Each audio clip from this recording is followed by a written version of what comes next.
Bonsoir, professeur Olivier. Et je vais répondre le chat numéro 3. Je pense que la vidéo est très intéressante parce qu'il montre la réalité de beaucoup de personnes qui vivent une situation très difficile et comment n'avoir pas un endroit confortable pour rester après la journée de travail et n'avoir pas la possibilité de vivre près du travail car les salaires ne suffisent pas pour payer un logeur minimum à Paris.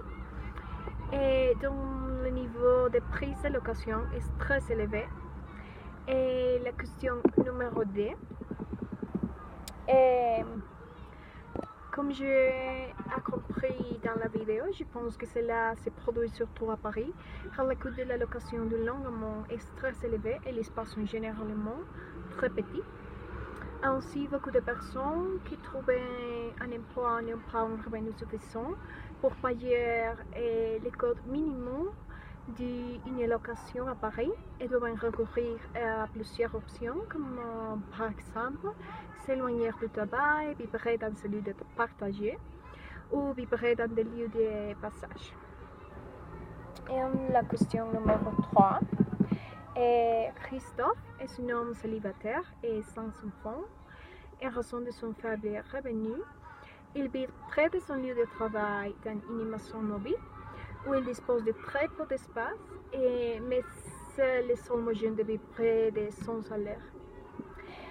À l'endroit où il vit, il y a d'autres personnes qui, comme lui, ont trouvé dans un style de vie austère le seul moyen de sortir de leur situation financière et ont dû s'adapter pour partager des salles de bain et vivre dans un très petit espace. Et la question numéro 4. Karen, tous les matins, Karen se lève très tôt car il vit à 2 heures de son lieu de travail, à un aéroport.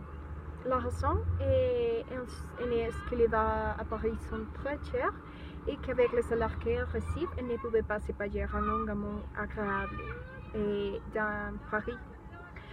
Et pour elle se rendre sur ce lieu de travail, elle devait emprunter 3 moyens de transport différents, ce qui est très puissant pour elle. Et cependant, bien que Karen se sent fatiguée par tout l'effort qu'elle doit faire, elle est reconnaissante d'avoir un espace avec une cuisine et une salle de bain privée.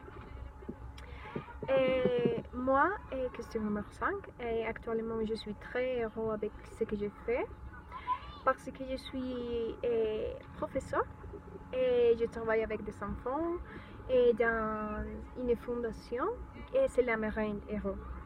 De plus, mon emploi du temps m'a permis de consacrer du temps à mes enfants, à ma famille et à mes études universitaires. Cependant, les salaires ne me parviennent presque jamais. Et comme je travaille pendant 2 heures, je ne reçois pas d'avantages ni de salaire pendant les vacances. Pour ces raisons, il est clair que je dois poursuivre mes études pour pouvoir continuer à travailler ce que j'aime, sans pour autant sacrifier le bien-être économique de mon famille. Merci.